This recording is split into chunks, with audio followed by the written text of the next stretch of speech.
If you've ever watched British television, you've probably noticed that there is an insane amount of accents in England. Cockney. I never read a book in my life. Scouse. You know, like if your aunt had balls, she'd be your uncle, but she doesn't, so she's not. Do you know what I'm trying to say? Roadman. Anytime I brush my teeth, I probably don't have my toothbrush on me. And on top of having all these dialects, England is literally half the size of my home state of Oregon, meaning it's so small that you just drive 30, 40 minutes one direction, you'll get a totally different accent. See, I'm a curious bugger. I wanna know, what are all these accents doing here? Why do they exist? Where did they come from? How many English beers does it take for me, Meta, to black out on the streets of England? Is it more or less than in America? I think there's only one way to find out the answer to these. We're going to England, bitch. It's 2 a.m. My flight's at 10 a.m., so it's time to panic pack. Why am I like this? Okay, now it's time to pack my tech bag, and I wanted to show that just because I wish like my favorite YouTubers did that. So this is what I'm going to take to film everything. Sony a7S III, G Master 16 to 35mm lens, Mantis Pod, which is both my vlogging rig and my tripod, Deity shotgun mic, backup drive, ND filters, lens cleaner, extra batteries, pair of DJI mics, and a laptop.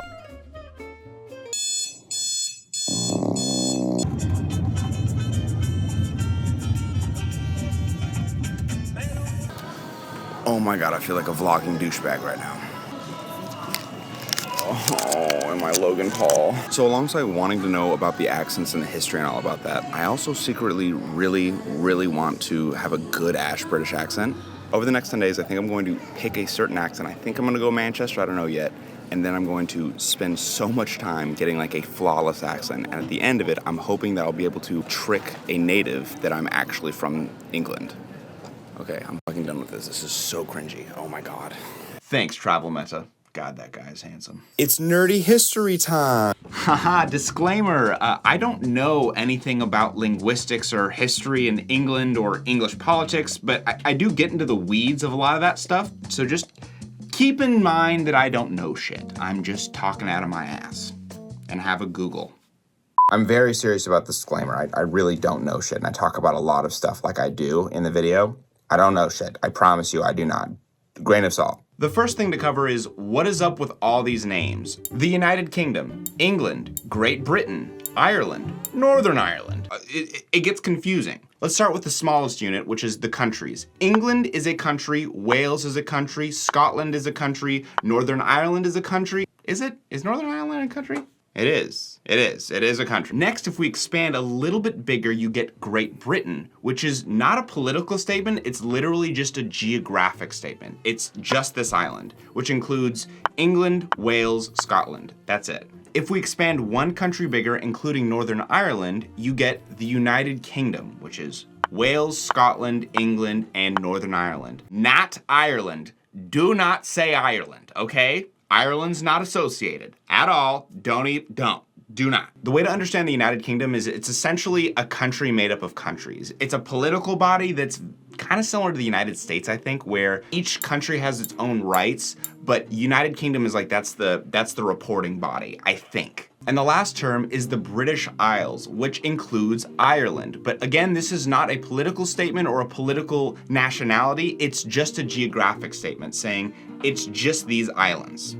Now, after learning all that, your first thought might be, why? Well, why? It's overly complicated and it just seems petty, honestly. To answer this best, I think the best way is actually to share the story of how the English language came to be. But first, let's check back on Travel Met to see how he's doing. I'm in Orlando, Florida.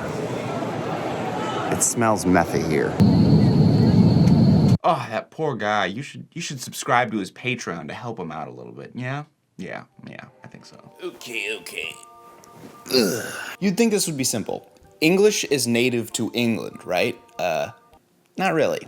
For reference of time, 2,000 years ago, Egypt had already existed for 3,000 years. The ancient pyramids were already 3,000 years old. Cleopatra had already lived and died. And at the same time, the British Isles had no version of English or any relative of English on them at all. The British Isles were filled with very tribal people, Celtic people, all speaking different languages that were very diverse, very different from each other, different lifestyles, cultures, very different. This is also a great argument for dealing with racists who are like, oh my God, Africans are so tribal. And it's like, bro, by the time Egypt had already figured out the internet, English people were so divided that you couldn't, they were so tribal, so tribal. But around this time, the Romans came to do what Romans do, which is conquer. And they conquered in a way that becomes a trend, as we'll see, which is they conquered through the southeast, which makes sense. That's closest to where all the landmass is, right? So for the next 500 years, they came, they conquered, they were successful sometimes, and sometimes they weren't. They would try to go to Scotland. Scotland is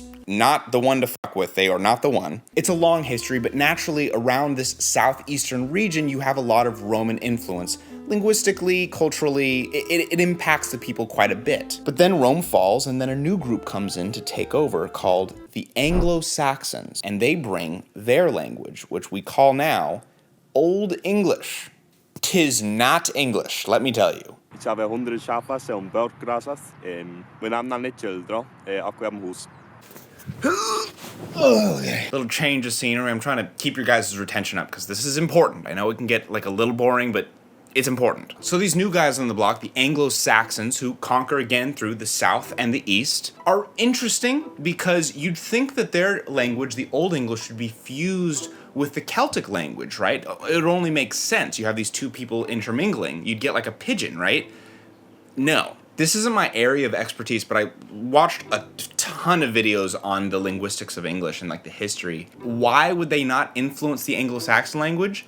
I don't know. To me, that kind of sounds like evidence that the Anglo-Saxons were some major dickheads, I think. Because it sounds like it was very much like, this is not like an equal thing, this is our land now type of situation, right? And the cool thing is when you look at the Anglo-Saxons, you start to really understand the dynamics of Great Britain and the United Kingdom and why it's so fractured, because it's really a story of colonization. These foreign colonizers, the Anglo-Saxons, come to this indigenous land of all these Celtic people, take over a portion of it, England, Anglo-land, by the way, and they, for the next 1,500 years, as colonizers do, try to spread their sphere of influence as much as they can. Quick clarification, it wasn't 1,500 years of Anglo-Saxon rule. They actually got kicked out pretty soon, but like they still had a huge influence on the population, demographic, all that kind of stuff. You get my point. Pushing these indigenous people to the fringes, like Wales, like Scotland, like Ireland, and not coincidentally, these Celtic languages are still alive today. Sorry, last interjection. Alive is a strong word. Some of them are alive, like Irish, but some of them are dead, some of them are kind of dead, they still exist is the point. People still try to preserve it because that's their heritage. Don't be mad. I have one more interjection. Are you mad? For me, what I find very interesting is the fact that this ancient dynamic that happened 1,500 years ago, you can argue even longer, of like English, this colonizer, colonizing this indigenous people, still persisted like arguably today. Like the Irish potato famine wasn't that long ago, and that was like quintessentially England being like, oh, this indigenous people are starving. They're being dramatic. It's fine. They'll get through it, right? And then they died. Like a lot of them died. And England, as we all know, had a ton of colonies and they treated them all pretty terribly. And we all kind of prescribe it as racism. But Scotland and Ireland are a prime example of it's not really racism. It's this power thing that's just as evil. It's interesting. I don't know. But to finish the story of English, you then have the Vikings come, they bring their Norse language that influences English a bit, and then finally you have the French come and they rule England and heavily influence the English language. In fact, I think 30% of the English language is actually French words. They had a major impact. This is also why English has so many synonyms in it, like pig or pork. Like pig is Germanic and pork is French. We did it. I am very tired. But I think it's time to check back on Travel Meta. I think he's probably arrived. I'm off to get my first meal in England, an English roast or a Sunday roast? Sunday roast. Sunday roast. I started my journey in Manchester, England, which is considered the North. And this introduces our first accent, which is the Northern accent. But that's a very confusing term. That'll make sense once you start meeting the friends that I make. But on the journey of me just going to get some food, let me say, It is gorgeous there. Oh my gosh, it's gorgeous. It's so green. Everyone's walking outside. You have buildings that are literally 10 years old right next to buildings that are 100 years old or 200, 300 years old. It's just really cool. But let's get back to trying this Sunday roast and introduce our first special guest.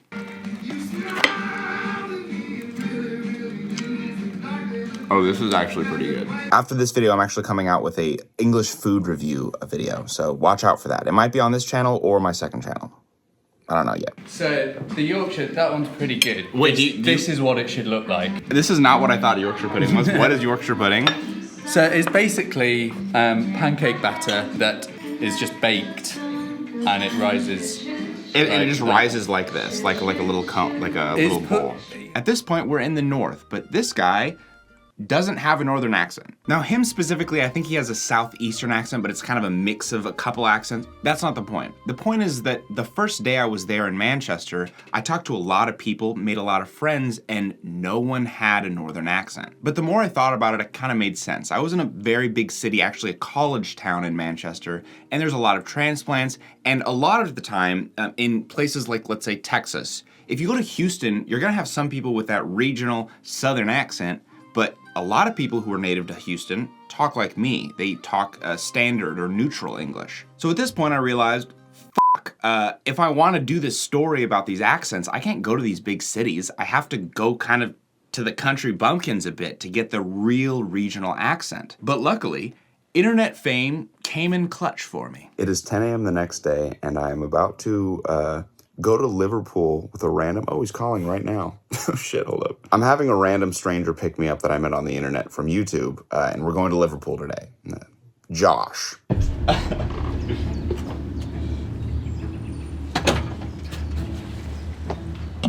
What's up, bro? What's up, man? Well, I'll go around. You're taller than I thought you were. Really? Yeah. How tall are you? Oh, you're taller than I thought you were too. How tall are you? 5'10". The first thought I had while meeting Josh was, if he's trying to R-word me, I'm this guy's way bigger than me. He could fuck me up. So, but the second thought was yes, because this guy has a thick northern accent for his age. Are you like into sports? No. No. You didn't strike me as the type who would be into sports. No. What the is that supposed to mean? First, I want to just sit and listen to Josh's accent so you guys can kind of adjust to what a northern accent might sound like. And then let's break it down to see exactly what makes it different than a London accent. Oh, no, it's not actually like that. It's more similar to English football. Oh. I'll just park up here, put somewhere in the phone and then dip out. You can see it in the video. I did not understand what he was saying in that moment. But translated, he said, we'll just park up here, put somewhere in the phone and we can dip out. But he said it. I'll just park up here, put somewhere in the phone and then dip out. We can actually learn a lot about the northern accent just from this one segment. Listen to how he says park. I'll just park up here. I'll just park up here. I'll just park up here. He pronounces it with this raised A sound, park up here, right? But let's listen to someone who speaks RP say the word park. I would then park the car. He pronounces it park instead of back, right, with a lower A sound. And there's actually a proper term for this called the trap bath split. In RP English, they have words like bath that are pronounced bath or glass that are pronounced gloss. But if you think of the word trap, they don't say trop, they say trap, or they say happy. And this split of the A sounds is called the trap bath split. But in the North, they don't have this. They just have the raised sound. So gloss in the North would be glass, like we say in America. Or in this case, park, which would be park, is... I'll just park up here. I'll just park up here. Okay, I could spend hours dissecting this, but we do have to move on. But before we do, let me just show you just a string of him talking and show you another really cool trend about Northern English. Trafford Centre's pretty close to Central.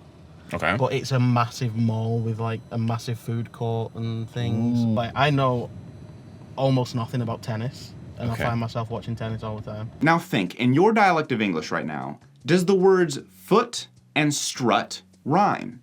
Probably not, but in Northern English, they do. Think of words like cut. We say cut, they would say kut. Butt would be boot, like foot. And you can hear Josh when he says these words. Nothing would be nothing, or butt would be boot. Almost nothing about tennis. Almost nothing about tennis. Okay. But it's a massive mall. I find this stuff so fun. And I just want to say, to build some excitement, He has like a somewhat strong northern accent, but later on, me and him get into some shenanigans in a bar, and you're gonna see some proper northerners, like, ugh. But before we even started our journey to Liverpool, we decided to go find some English breakfast and some blood sausage and had a little chat. And we'll both have one each. Did you follow me? Like, how many subscribers do you remember? How many I had before? 3 months ago. I don't know. I think it was 3 months ago? Yeah. I had 3,000 subscribers 3 months ago. Josh is a day one. Mwah. Yeah, before I came, like, meeting you today, my mum and dad were like, oh, you're just meeting some, like, random boy off the internet. And I'm like, it's fine. It's all right. I've spoken to him loads. I've spoken to him twice on the phone, but it's fine. I'm like, I'm 27. It's like, it's fine. It'll be fine. And she's like, what if he you? And I'm like, what? I have to admit, me and Josh were getting on pretty good. He's a good lad. So we started our trip to Liverpool, which is only 40 minutes away from where we are in Manchester. And that's important to remember. We're only traveling 40 minutes. Josh went to go get some drinks inside. He's my best friend. I love that guy. He's the best. I don't think he's a murderer.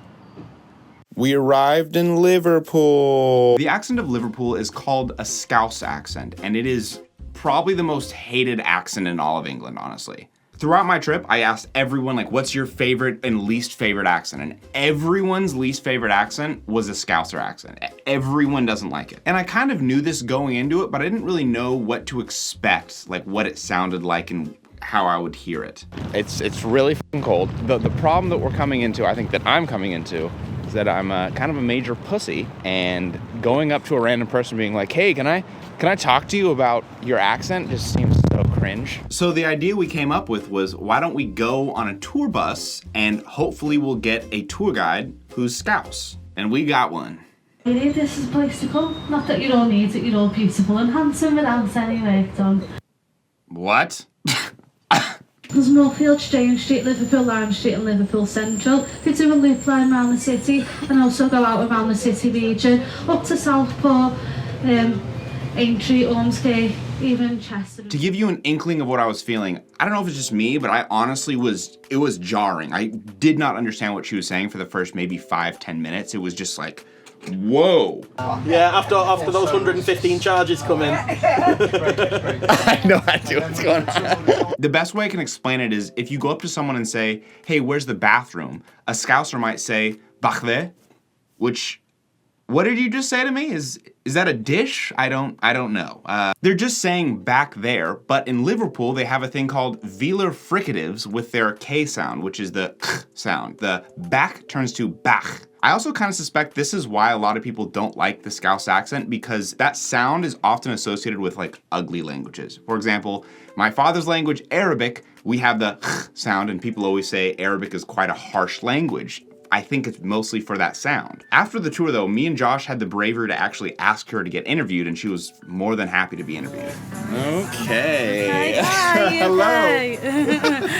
This is just as weird for me as it is for you. What's your name? Leslie Ann. Leslie Ann? Yeah. So you're from Liverpool? Yeah. Is it your family from Liverpool as well? Yeah. Really? But my dad was born in Wales, so I'm half Welsh as well. The word my is also another thing that I noticed about a lot of dialects in the north, which is they pronounced my, me. So it's not my dad is from Wales, it's me dad is from Wales. Me dad's from Wales.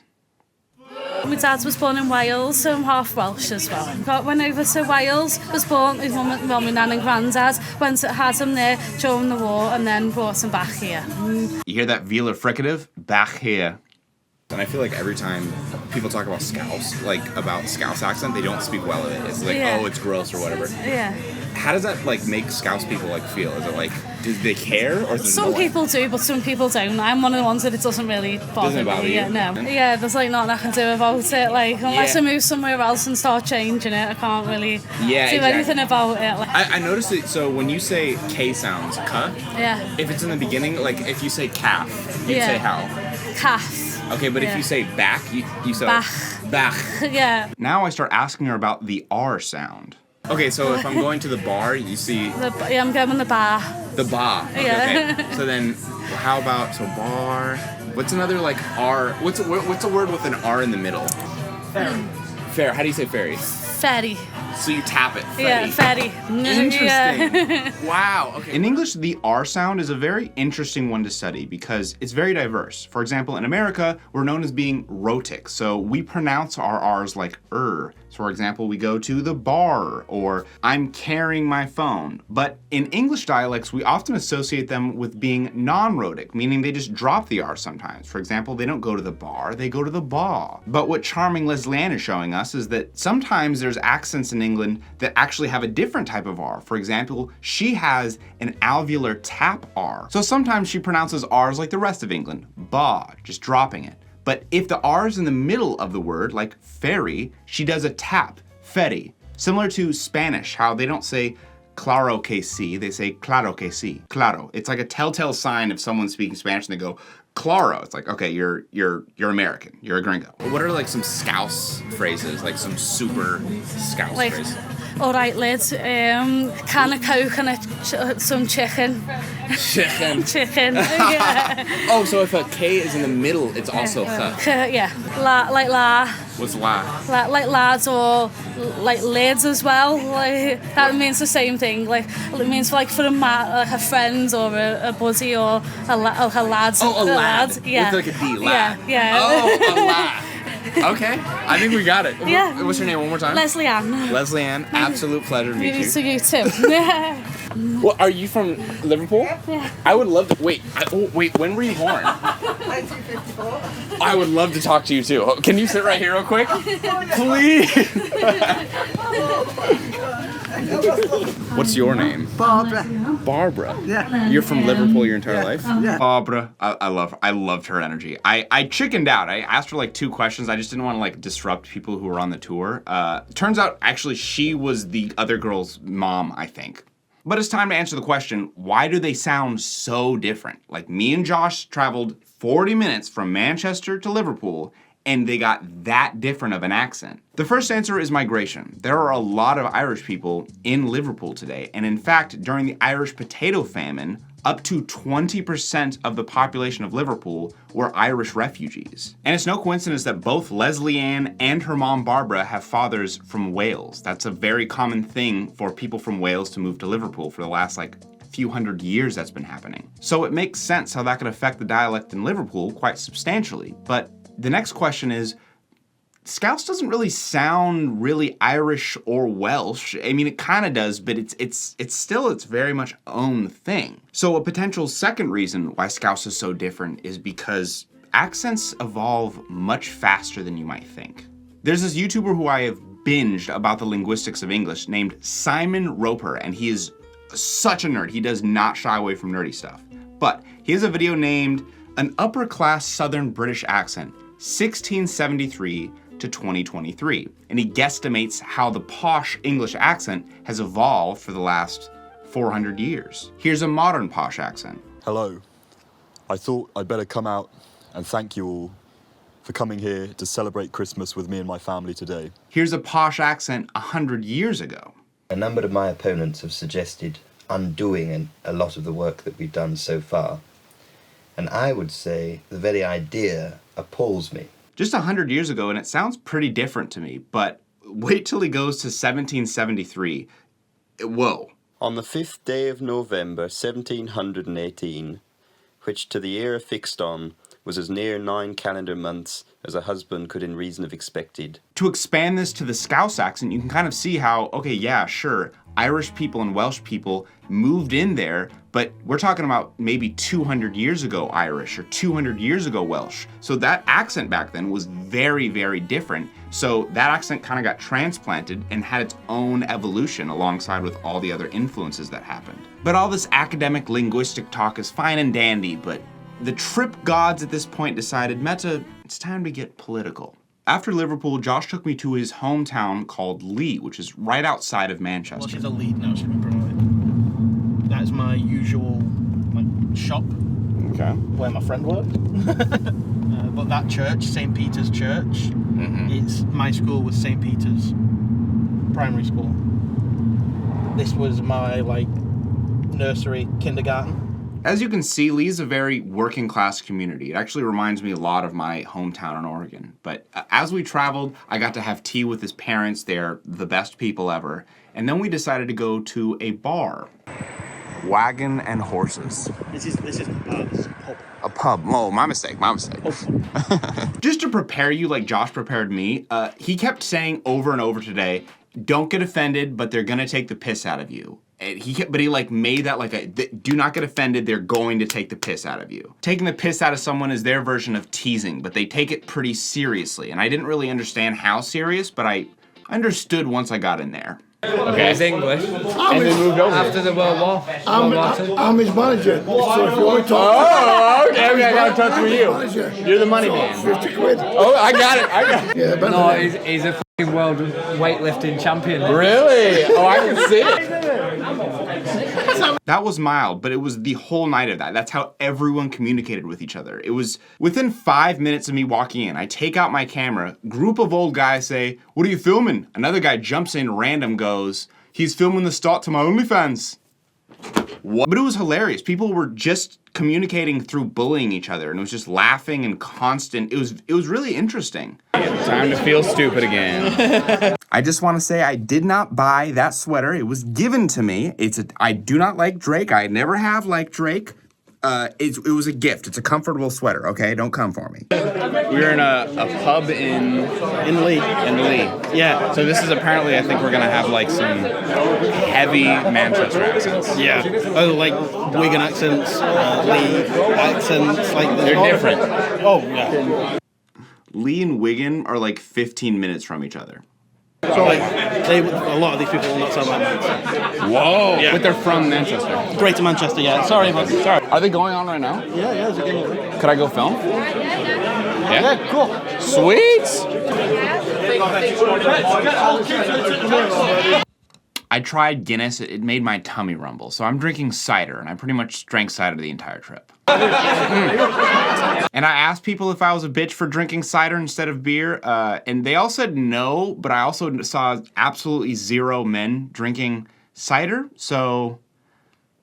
And if you've noticed the sly comments and the very cool animations for this video, I hired an editor to help me with this one, so I feel like a proper YouTuber now. But if you do thumbnails, edit, graphic design, 3D animation, hit me up on Instagram. I'm looking to be creative with people, so hit me up. Well,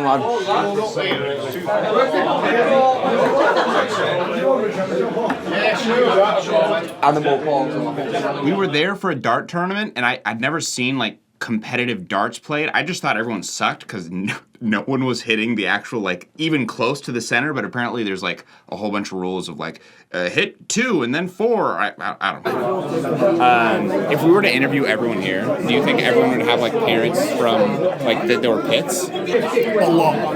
Were your parents Pits? My parents were uncles, yeah. They were Pits. And grandparents were. Wow. No one's a Pit. Mining, so it's mining. Yeah, mining. Yeah. Mining coal. No one mines anymore though. Those are gone. Shut them all. Okay, so this is like political. Does everyone here not like Margaret Thatcher then? They're like people in this area. Really, everyone. So this would have always been a Labour thing. No, definitely not Conservative. Definitely not. Definitely not. This was the first time I started to think about how English politics kind of differed from American politics. Because I feel like in America, we're often really focused on social issues. But in England, it kind of seemed more about just money. Like you vote based on if you're poor or if you're rich. So as someone like me who grew up in a very agricultural, very working class town in Oregon, we're very conservative over there, I assumed a similar working class town in England would also be conservative. But as he's saying, no, they're actually quite liberal because they're more focused on the money than anything else, which I kind of wish that's how America sometimes worked, where it's like, I just feel like in America, we're easily duped. As a liberal, I vote for a guy who's like, yeah, I care about black and brown people and all that, and then they'll fund a literal genocide against black and brown people. You know what? Let me be more overt.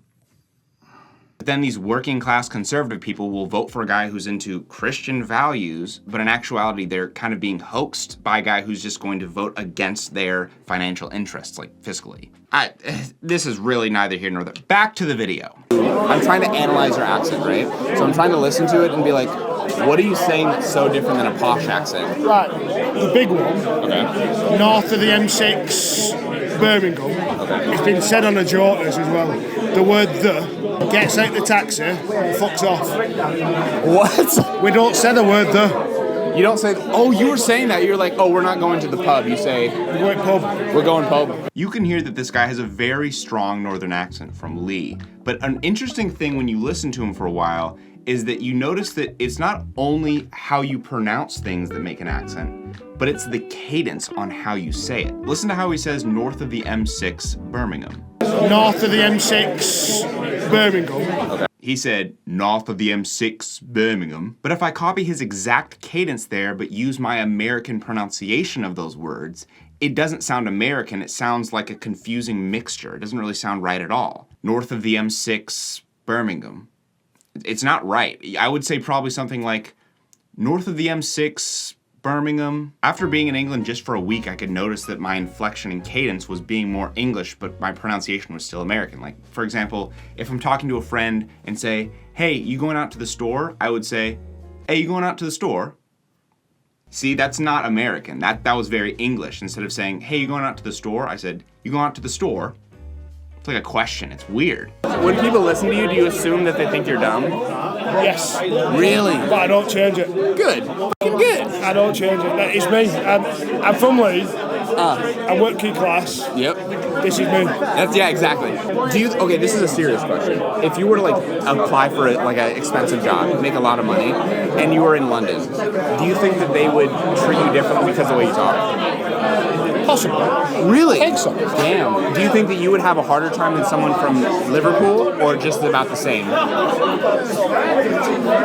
the same. About the same. I am one now, man. Yeah. Take me or leave me. Yeah. That's it. This is when I realized that the accents themselves in England can be political. If you are from a rich family in London who's educated, you are going to speak RP, or Queen's English, or posh. I go out and find my fellow posh chap and chapettes. But there are people from Manchester or Liverpool or any other part of England that also speak that proper posh because they want to be perceived more educated. Prime example is the Beatles. Paul McCartney is from Liverpool and he's old, so he should have a pretty thick Scouse accent, but he sounds pretty proper. Okay, thank you.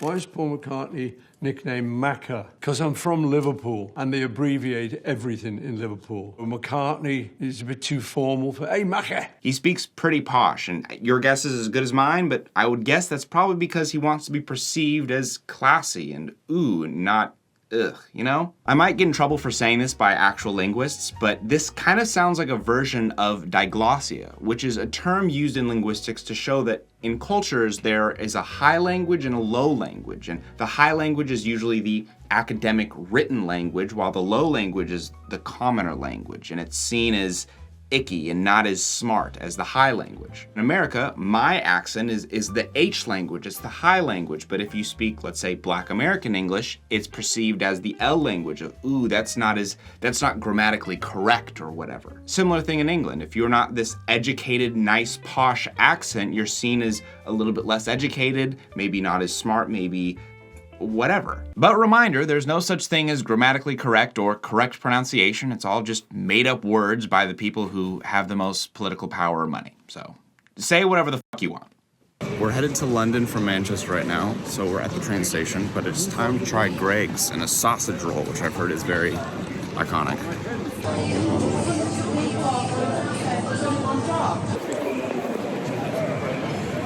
Nice and warm. Oh, that's good. For like $1.20, that's good. I went to London to find the last two accents I wanted to learn about, which were Cockney and what I thought was called Roadman. I was not prepared though for the journey ahead. For one, I had no idea where to find these accents in London or who to talk to find out where to find them. Someone just offered me a cigarette, or as they say over here, a fat. So now I'm going to try to find the roadman or road accent, or I actually just found out it's also called MLE. And I was told that the best place to find that is in South London. So my game plan is to literally just hail a black cab from here and just say, hey, take me to South London and see where it takes us. So let's see what that does. I'm going to South London. Is it cool if I film? Awesome, sweet, thank you. The reason why I did a black cab is because in London you can get Uber, but black cabbies, to become a black cab driver is very, very difficult, and they are truly masters of London. They understand everything about London, or so I thought. The problem I had with this cab driver was that I said, hey, I'm just trying to find a road accent or MLE, take me anywhere that has that. He didn't seem to know what either of them were. Like, he was completely lost, and he just ended up being like, okay, I'm just gonna take you to London Bridge. That's technically South London. He said something like that, took me to some bridge. And so I was like, okay, cool. So I assumed I was the problem. Like, I didn't understand how to ask the question. Maybe MLE is not the right way to say it, or road is not the right way. Like, I must be the problem. But as I walked around a little bit, I talked to some strangers, and everyone was like, oh no, this is not where you'd find that accent. This is very much not South enough. Okay, I just talked to a random stranger, and she said, I'm not in the right part of London. I need to go to East Croydon. And she said, don't say roadman, but also don't say MLE, because no one knows what the MLE is. So she's just like, yeah, just like, you know, tiptoe around it. Okay, fuck. I'm not very good at tiptoeing around things, but I also am not stupid, and I started to realize, oh, I think I understand what's going on here. This feels like America. And my suspicions were confirmed when I made a friend on my way down to East Croydon. Yes, the West London represent us in the dirty, dirty, dirty South. Up to we don't actually call it, bro. You don't. What do you call it? We don't call it. It's not got a name. That's proper like a white middle class thing to do. Oh shit! Oh, so really? don't just so you don't. So, yeah. Oh, that's what like a posh person would be like. Oh, they speak road. Yeah, oh, basically. Nice. Yeah, basically. Shit. I was so disappointed because it felt exactly like I was in America again, because it's the exact same thing with Black American English. You have the older white people in America who are pretty like racially dumb, and they'll be like, oh, they speak Ebonics, and you're like, oh, yikes, yeah, let's not say that word, okay? Okay. It sounds like that's what road is to them, and on top of that, just like in America, we're starting to call it AAVE to be more politically correct. Over there, it sounds like they're trying to make MLE that version of it to make it more like, oh, it's proper, right? As I arrived in East Croydon, I started to notice some things. First thing is that Croydon might be the most diverse place I've ever seen in my entire life. Like, that's not coded language, by the way. I mean literally diverse. I heard languages I've never heard in my entire life. I feels like every other group of people was a completely different group of people from a completely different part of the world. It was really cool. A lot of different types of foods from around the world. It was awesome. The funny thing is it's so extremely diverse here is that American racial law and like the idea of race really can't exist in the same way, I'm thinking, because you can't just say, oh, they're this or they're that, they're white or they're black or they're Asian, or because there's so many gradients of humans here that it really wouldn't serve you anything. To me, based on talking to some people, it sounds like everything's more ethnicity based. It's like you have your stereotypes, not really racially based or how someone looks, but what their language is, where they're from, where their family's from. It's very different. It's really cool, but very different. But to be blunt, the second thing I noticed was this was the hood. And do you know how I know this was the hood, even though it looks completely different than any place that I've ever seen in America? Because I saw McDonald's, Popeyes, and then... gentrification happens everywhere. Damn. At a swanky-ass bar.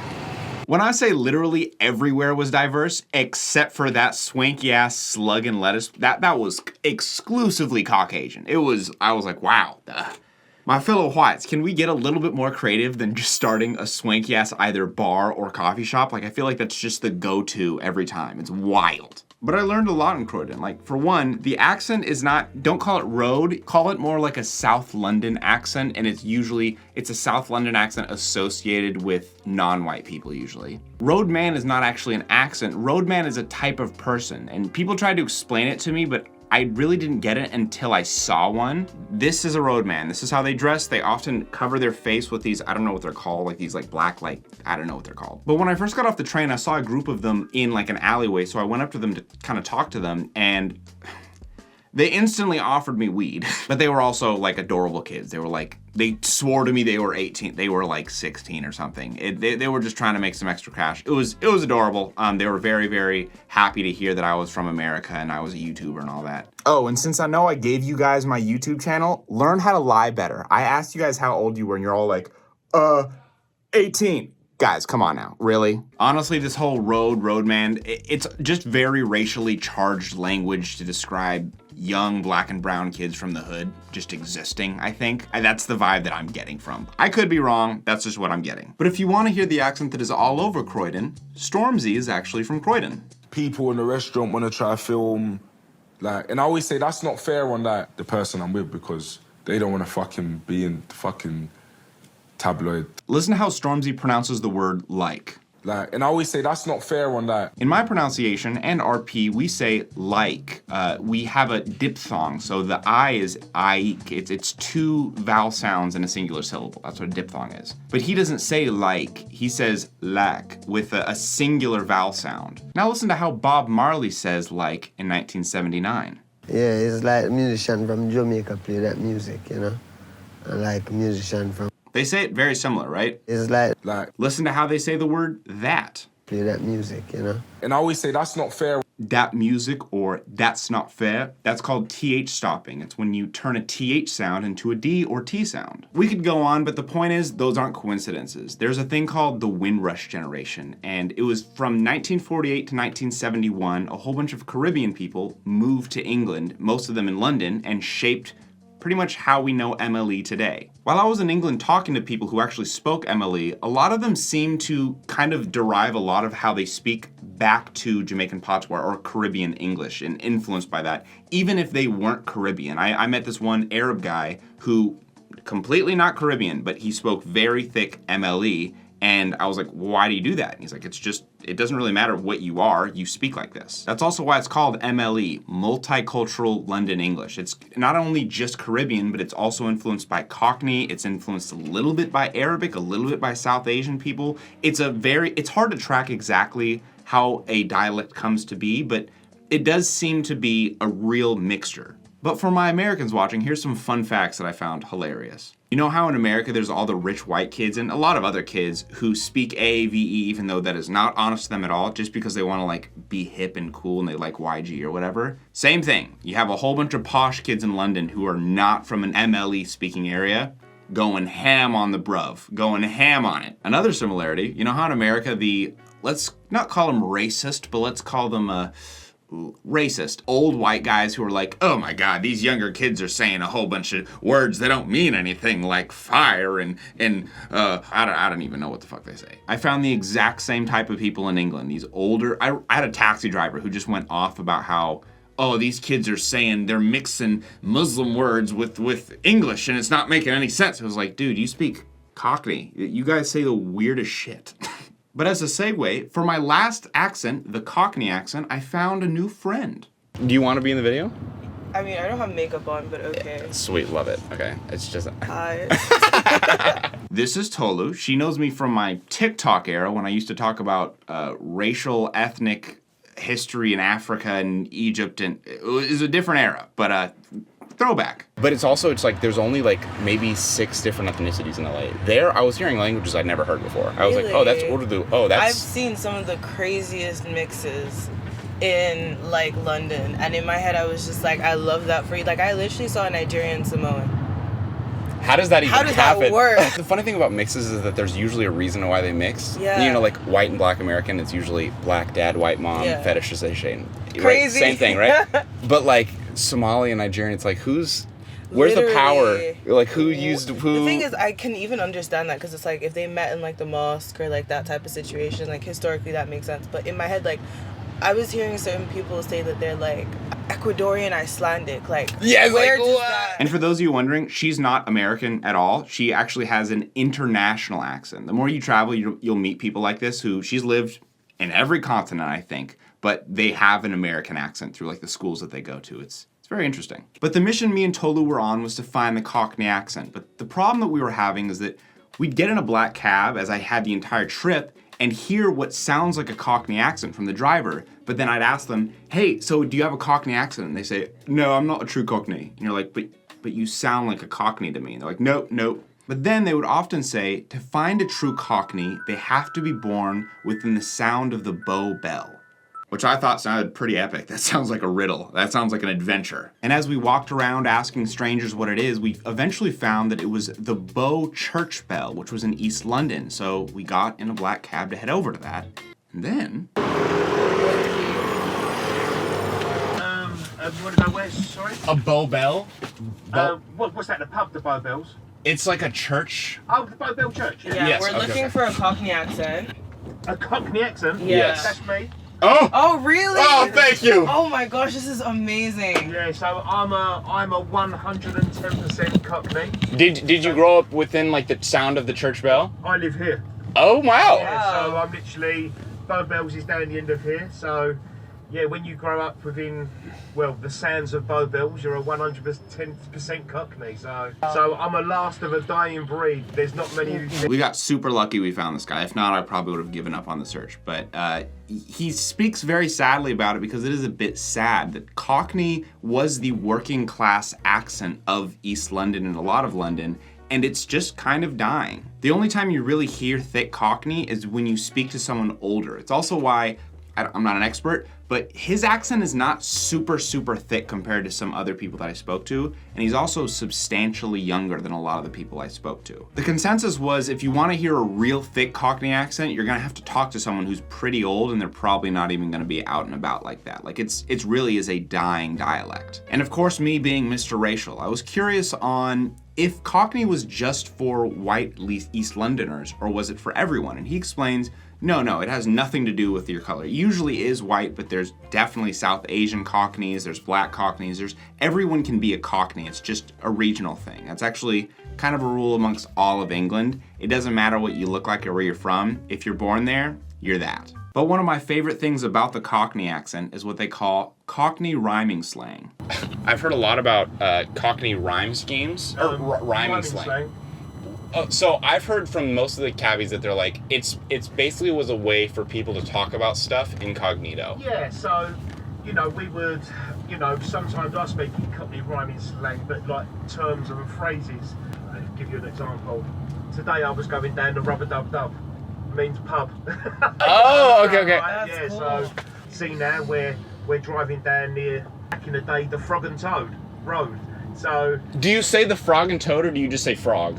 Or the frog. Cockney rhyming slang is a very cultural East London thing that goes back to, I think, the early 1800s. There's records of it. And how it works is that you have a word like stairs, and instead of saying, I'm going up the stairs, you might say, I'm going up the apple, or I'm going up the apple and pears. Stairs. So what you do is you have stairs, and then you have a phrase that rhymes with that, apple and pears, and then sometimes you would drop the pears part, the thing that rhymes, and then just say apple. I couldn't find any documentation about why people were doing this, but it seemed like it was kind of just a fun thing that people did within friends or to have a sense of community potentially, but it's just kind of cute. If you're going home, you might say, I'm going to the top of Rome. Or as our friend said, we're driving down the frog. No, I think Cockney rhyming slang, majority is a thing of the past. Obviously, sometimes say the odd phrase or word in a Cockney rhyming slang, but yeah, it's I think it was a way for people to talk.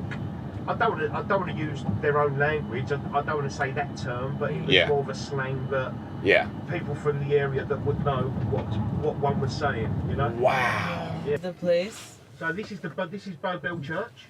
I've never heard a Cockney accent here. Oh, right, okay. And I'm here all the time. Yeah. Thank you so much. No, that's no worries, guys. Bow Churchyard. There's so much history that I just don't see here. Okay. Honestly, I think it just got gentrified there. Like, it's just a whole bunch of buildings that are like corporate buildings and stuff, so. Tale as old as time. Ooh, maybe like a history of gentrification. That would be interesting. Like ancient gentrification. That sounds weird. But anyways, yeah, we did it. Turns out the reason why there's so many accents in England is because it's a complex place and it's old as shit. Accents come and go, they evolve, they turn into new ones. Yeah, it's interesting. This video was very expensive to make. Please subscribe to my Patreon. Please. And I totally forgot. I tried the whole 10 days practicing. No, my accent was so bad. It's still terrible. But if you want to hear me try, I'm going to give a northern accent a shot, okay? I'm going to say, I maybe could have been a footballer when I was a kid, but I've always liked music more. I maybe could have been a footballer, but... Oh, fuck. I maybe could have been a footballer. No, I maybe could have been a footballer when I was a kid, but I've always liked music more. Oh.